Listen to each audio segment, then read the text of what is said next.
Hey there, welcome once again in my channel Varna Veda. I'm Vandana along with my team and today I'm here to talk about the topic Hindi नामों को English में कैसे लिखें। सो जो मेरा आज का टॉपिक है, इस टॉपिक पे मैंने ऑलरेडी एक वीडियो बना रखी है जिसकी लिंक आपको डिस्क्रिप्शन में मिल जाएगी, आप जाके देख सकते हैं। सो जो मेरा आज का टॉपिक है हिंदी नामों को इंग्लिश में कैसे लिखें, ये बहुत ही इंटरेस्टिंग होने वाला है क्योंकि मैं आज आप लोगों को बताऊंगी जब दो नाम एक साथ जुड़ जाते हैं तो उसको इंग्लिश में कैसे लिखते हैं। तो फर्स्ट ऑफ ऑल मैं आप लोगों को बता दूं, जब दो नाम एक साथ जुड़ जाते हैं को हम लोग इंग्लिश में लिखते हैं तो उसमें ए का यूज नहीं होता है। तो आप देखिए मैं कैसे लिख रही हूँ। तो मैं आप लोगों को बता देती हूँ, जो मेरा फर्स्ट नेम है रामराज, इसको इंग्लिश में कैसे लिखते हैं। तो फर्स्ट ऑफ ऑल मैं इसको लिख के बता देती हूँ, रामराज। तो मैंने यहाँ पे फुल नेम लिख रखा है रामराज। मैं आप लोगों को बताती हूँ। तो यहाँ पे मैंने राम के बाद, मैंने पिछली वीडियो में बताया है हर एक कॉन्सोनेंट के बाद ए लगता है, बट यहाँ मैंने एम के बाद मीन्स मॉ के बाद नहीं लगाया है। क्यों? क्योंकि जब दो नाम मिलके एक नाम बन रहा है और जब दो नाम मिलके एक नाम बने तो उसमें हम लोग ए का यूज नहीं करते हैं। तो इस रूल से हम लोग सेकेंड नेम भी इंग्लिश में ट्रांसलेट करेंगे। तो सेकेंड नेम हम लोग का है श्याम नारायण। श्याम अलग नेम हो गया, नारायण अलग नेम हो गया। तो इसको इंग्लिश में कैसे लिखेंगे? तो हम लोग पहले श्याम को लिखते हैं, श्याम, देन अब हम लोग नारायण को लिखेंगे,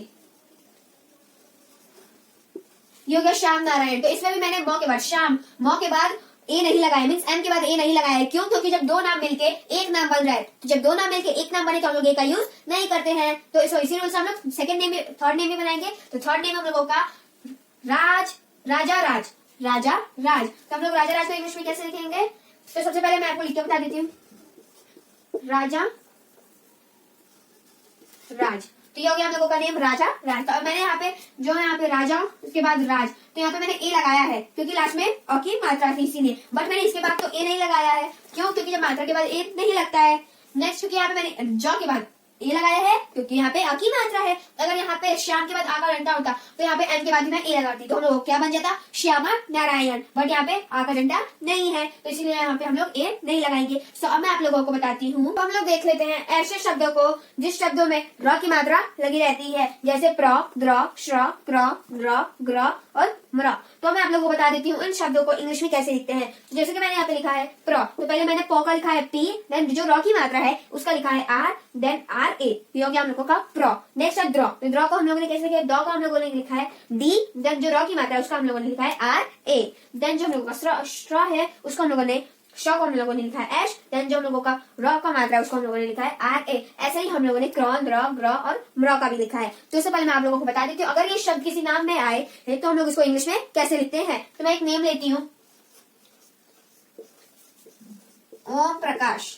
तो इसमें जैसे क्या आया ओम प्रकाश में प्र, तो अब मैं आप लोगों को बता देती हूँ मैं इसको कैसे लिखूंगी। तो पहले ओम को हम लोग लिख लेते हैं ओ, यहाँ पे ओ की मात्रा है बट यहाँ पे ओम, यहाँ पे हम लोगों ने ओ लिखा है, देन यहाँ पे लिख देते हैं एम, ये हो गया मौका हो गया हम लोगों का एम, ये हो गया ओम। देन प्रकाश का कैसे लिखेंगे? प का हम लोगों का पी लिखेंगे, जो र की मात्रा है उसका हम लोगों का आर ए हो जाएगा, देन फिर क का के हो जाएगा, यहाँ पे अ का मात्रा इसलिए हम लोग यहाँ पे ए लिख देंगे। अगर शगम वाला शाह है तो यहाँ पे हम लोगों ने एस एच लिख देंगे। अगर वैसे ही किसी नेम में ढ, ग, न आए तो उसको हम लोग एन से डिनोट करते हैं। तो फर्स्ट अब हम लोग देख लेते हैं नेक्स्ट नेम। तो हम लोगों का नेक्स्ट नेम है प्रदीप।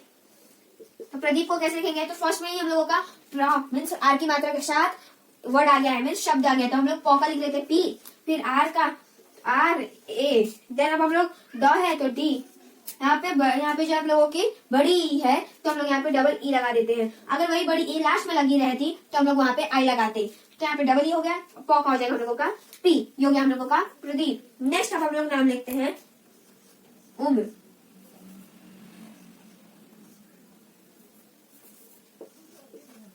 तब हम लोग उम्र को इंग्लिश में कैसे लिखेंगे? तो ऊ का हो जाएगा हम लोगों का यू, देन जो हम लोगों का म है तो हम लोगों का हो जाएगा एम, देन जो हम लोगों का र का मात्रा है उसमें हम लोग आर ए, ये हो गया हम लोगों का उम्र। सो नेक्स्ट हम लोगों का है अग्रवाल।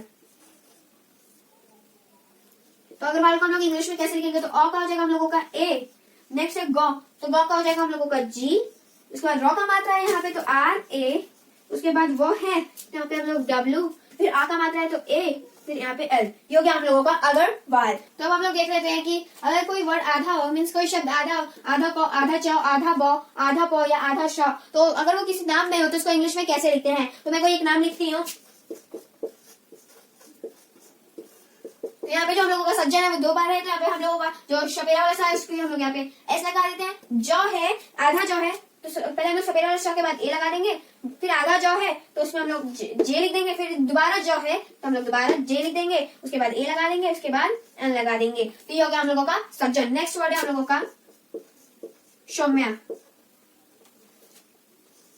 तो हम लोग सौम्य को इंग्लिश में कैसे लिखेंगे? तो सौम्य का जो हम लोग सपेरा वाला श है इसलिए हम लोगों का एस लगा देंगे, फिर यहाँ पे ओ की मात्रा है इसलिए हम लोग यहाँ पे ए यू लगा देंगे, आधा म है तो यहाँ पे हम लोग एम लगा देंगे, य है तो वाई लगा देंगे, फिर आ की मात्रा है तो ए लगा देंगे। ये हो गया हम लोगों का सौम्या। तो यहाँ पे हम लोगों का नेक्स्ट रंजन। अब हम लोग रंजन को इंग्लिश में कैसे लिखेंगे? र है तो आर लिख देंगे, उसके बाद ए लगा देंगे, ज है तो जे लगा देंगे, उसके बाद दोबारा ज है तो हम लोग दोबारा जे लगा देंगे, उसके बाद ए लिख के एन लिख देंगे। ये हो गया हम लोगों का रंजन। सो नेक्स्ट है हम लोगों का पल्लवी। अब हम लोग पल्लवी को इंग्लिश में कैसे लिखेंगे? प है तो हम लोग पी लिख देंगे, उसके बाद एल लगा देंगे, फिर आधा ल है इसलिए हम लोग एल लिख देंगे, फिर दोबारा ल है तो एल लिख देंगे, उसके बाद ए लिख देंगे, व है तो वी, और यहाँ पे बड़ी की मात्रा इसलिए आई लगा देंगे। अगर बड़ी की मात्रा बीच में या पहले होती तो हम लोग डबल ई लिखते, अगर लास्ट में है तो हम लोग यहाँ पे आई लिखेंगे। तो यहाँ हो गया हम लोगों का पल्लवी। तो नेक्स्ट मेरा यहाँ पे स्वाति। तो हम लोग स्वाति को इंग्लिश में कैसे लिखेंगे? तो स्वाति को इंग्लिश में आधा, यहाँ पे हम लोगों का आधा सौ है तो हम लोग यहाँ पे एस लिख देंगे, वो है तो डब्ल्यू लिख देंगे, देन आ का मात्रा यहाँ पे ए, फिर यहाँ पे टी, ट है तो हम लोग टी लगा देंगे, यहाँ पे छोटी की मात्रा है इसीलिए हम लोग यहाँ पे आई लगा देंगे, स्वाति। सो नेक्स्ट यहाँ पे हम लोगों का है तान्या। तान्या को हम लोग क्या लिखेंगे? तो है तो हम लोग यहाँ पे टी, फिर आ की मात्रा है तो ए, नौ है तो आधा नौ है इसलिए हम लोग एन लिख देंगे, य है तो हम लोग यहाँ पे वाई लिख देंगे, आ की मात्रा है तो यहाँ पे हो गया तान्या। नेक्स्ट वर्ड है हम लोगों का आदित्य।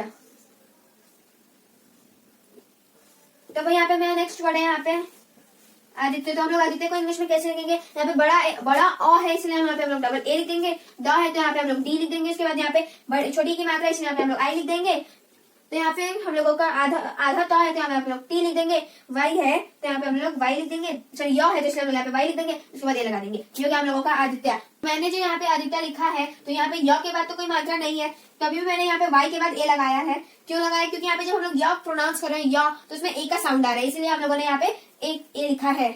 और वैसे ही मैंने यहाँ पे जो य के बाद तान्या में य के बाद आ का मात्रा लगाया है, और मैंने यहाँ वाई के बाद ए लगाया। यहाँ पे मेरे को डबल ए लगाना चाहिए बट मैंने यहाँ पे सिंगल ए लगाया है। क्यों? क्योंकि यहाँ पे ऑप्शनल होता है, मीन्स एज योर विश, आपकी मर्जी। आप यहाँ पे डबल ए भी लगा सकते हैं और सिंगल ए भी लगा सकते हैं। अगर किसी नेम में जैसे यहाँ पे य के बाद आ का मात्रा है तो वहाँ पे आपकी चॉइस है, आप डबल ए लगाएंगे कि ए लगाएंगे। तो कभी भी किसी वर्ड के बाद आ का मात्रा हो तो एज योर विश, आपकी मर्जी, आप यहाँ पे ए लगाएंगे, ओनली सिंगल ए लगाएंगे कि डबल ए लगाएंगे। सो ये था मेरा आज का टॉपिक, हिंदी नामों को इंग्लिश में कैसे लिखें। So I like my topic, so please like, subscribe and share my video and don't forget to click on bell icon. Thank you for watching my video. Have a nice day.